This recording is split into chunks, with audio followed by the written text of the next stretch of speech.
Hi everyone, it's Michelle, the Krafty Librarian. Look how beautiful a day it is. I mean, I can't be kept up in the basement doing this.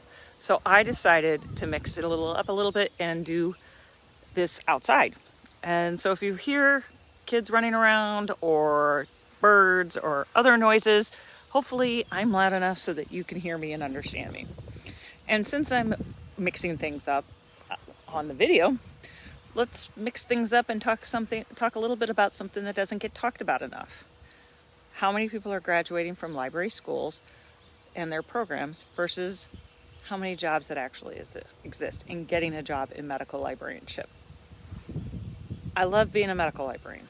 Other than magically getting some sort of musical talent, which, by the way, I have no musical talent, and being in a rock band, I can't think of a career I'd rather be doing for my life. To me, I'm getting paid to be a professional scavenger hunter and to connect people to information that can help improve their health or even help improve the world's health.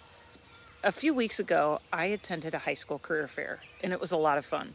A special librarian asked other Cleveland area librarians to all attend the fair to illustrate the different possible jobs that librarians can have. So there I was at my table across from other librarians, as well as other professionals representing other careers. And I totally knew going in that most of the students had never heard of being a medical librarian as a career option. I think probably the only student who probably had known that would be my daughter, who was also at the career fair and was appropriately quasi-embarrassed that I was there. But she was happy that I was there too. So my goal wasn't specifically to get somebody interested in medical librarianship. I mean, that would be nice, but let's be real. They are all in high school, and I am competing with way cooler jobs out there, as well as competing with the table of programmers from a local software company that brought way cooler swag than me.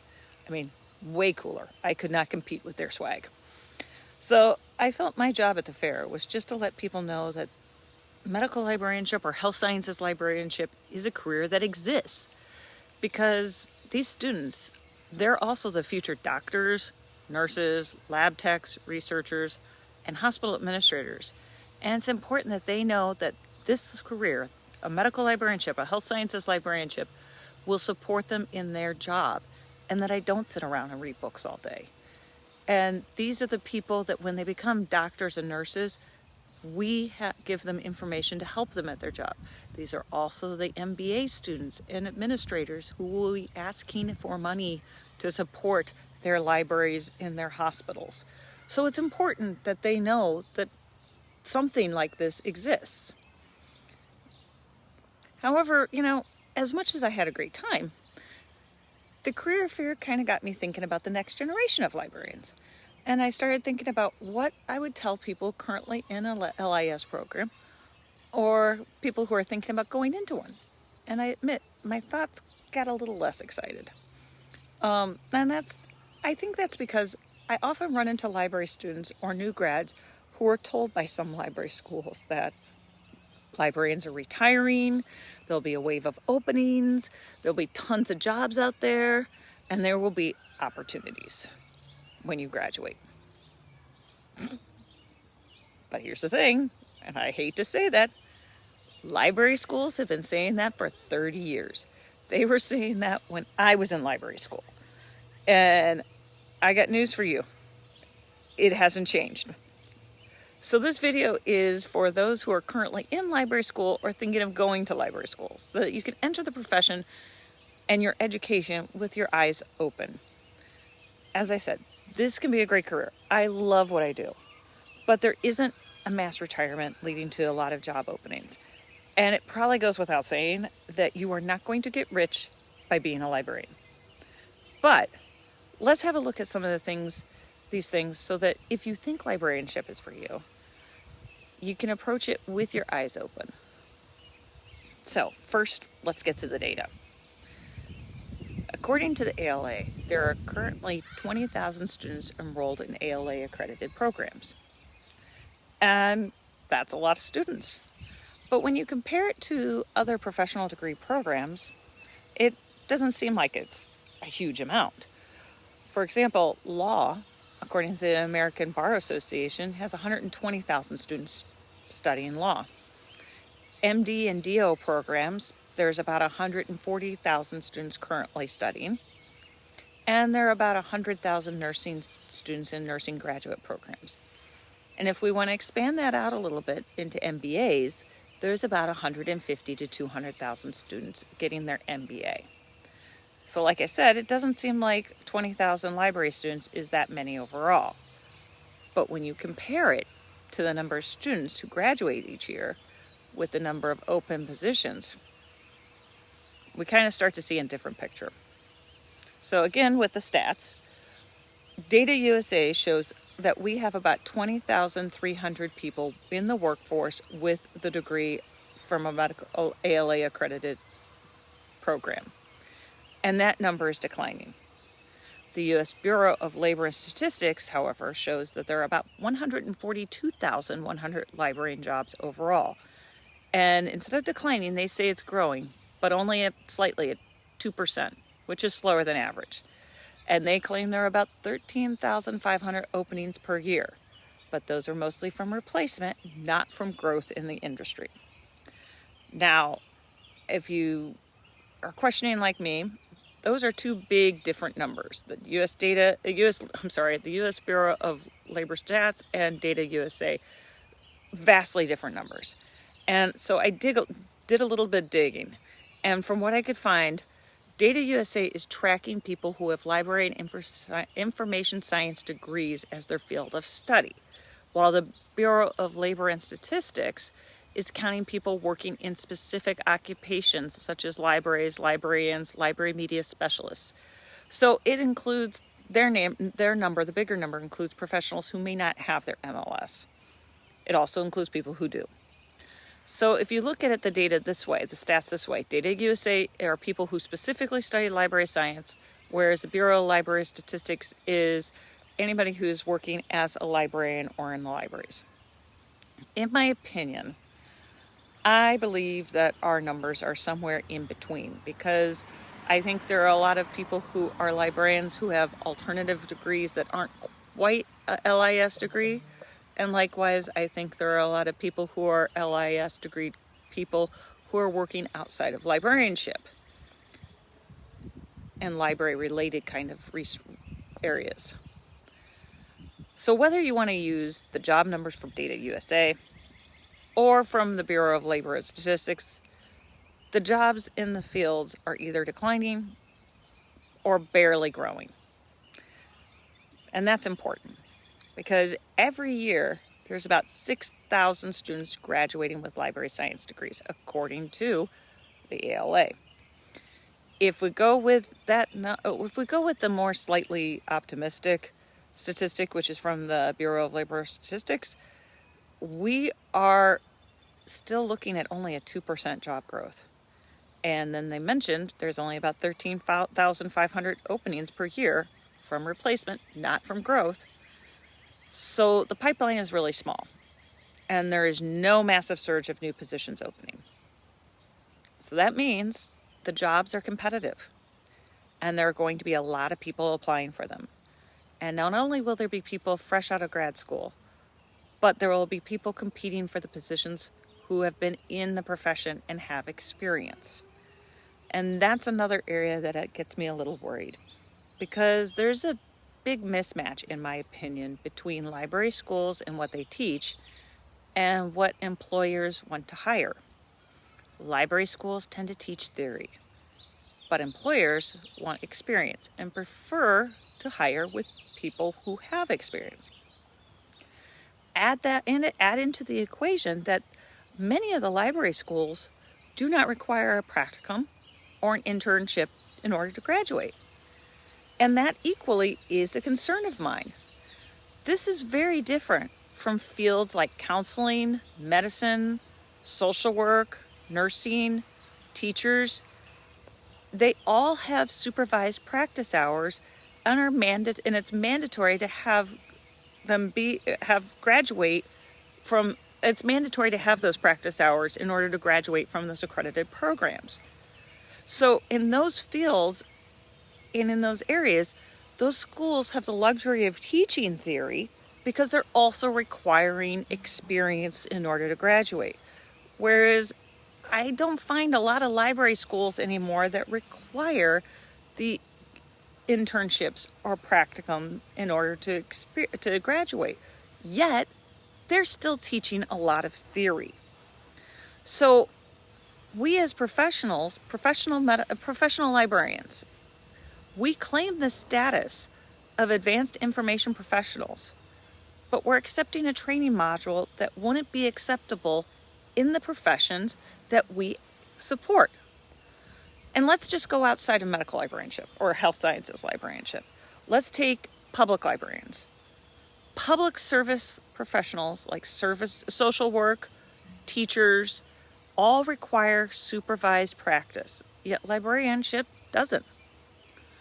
So in my opinion, there is a big learning gap between learning theory and getting experience without the internship, practicum, or supervised practice hours that employers really want when dealing with a lot of job candidates.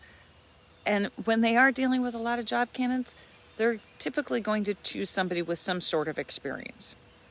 So it's imperative that you get some sort of experience while you're in library school, be it a practicum, an internship, a part-time job, whatever.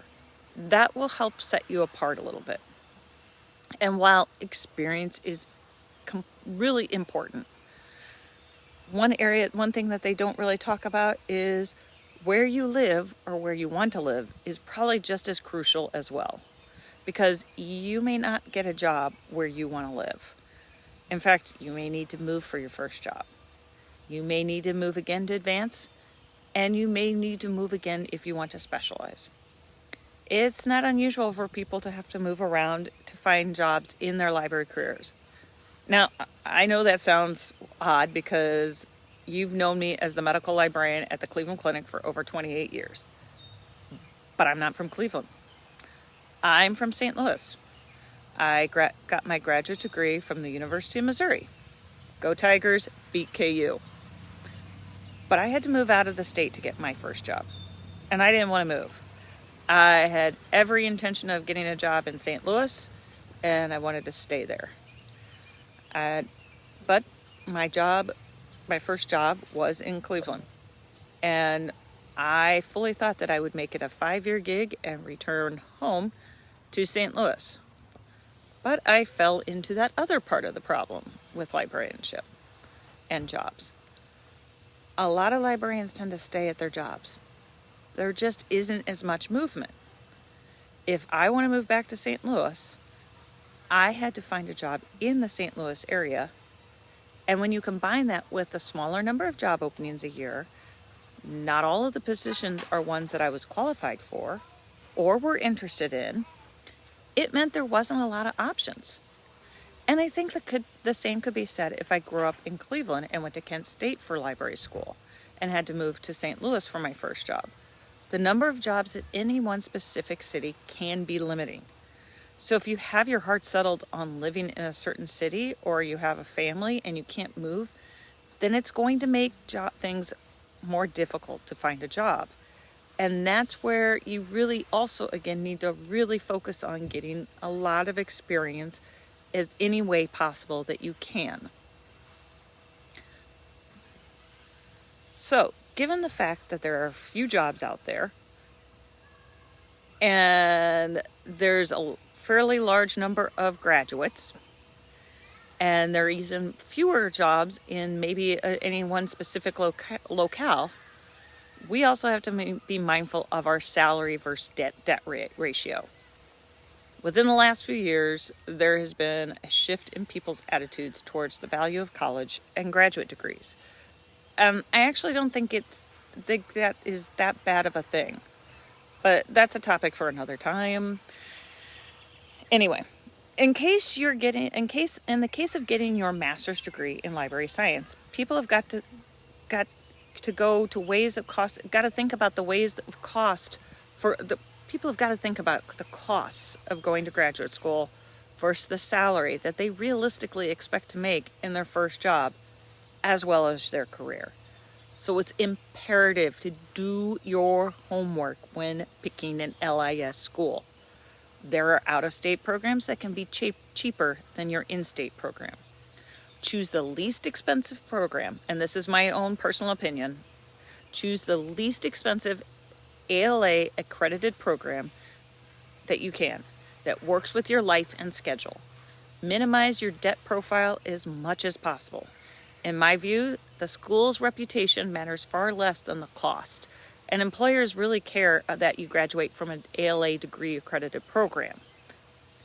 Also, pick a program that allows you to gain hands-on library experience while you study. Whether it's doing an online program that allows you to fit it around a second job or an internship, or if it's a program that has that practicum experience built in, or it is a program that has a lot of opportunities doing other projects. That is the key. Because if you're going to be a librarian, you're not going to be getting rich from being a librarian, but you should be paid fairly. And some places do that, but some do not. According to Data USA, the average salary looks reasonable on paper, but the average hides reality. There are plenty of lower paying library job positions, and there are fewer higher paying roles, and those kind of offset each other. Plus, the higher paying ones are highly competitive. So if you take on significant student loan debt or already have significant debt from your undergraduate education, you need to go in with your eyes open that it will take a significant amount of time and student loan payments to pay off that debt. So in summary, we have a career that takes a lot of money to graduate from. There's thousands of students graduating every year. We have at best a slow job growth rate at 2%. And it's a career that is difficult to get a job in, and because you might have to move to get it, or you might have to move to advance in your career. And this sounds like I'm totally being a negative Nelly, and I'm really not being a negative Nelly at all. What I really want is that I want people to have their eyes open when going into the position. I'm not bagging on being a librarian. I love being a librarian, and I love what I do. But I think it's important, equally important, to know what you're getting into for this career. So for my next video, which might be in the basement or might be outside, who knows, my next video I'm going to plan on talking about what I love about being a medical librarian and tips on how to gain experience and get a job as one. So that's all I've got for now. I hope being outside wasn't too distracting and you were able to hear. Click that thumbs up button.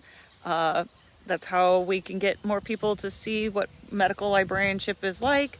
Also subscribe, and I will see you in another video.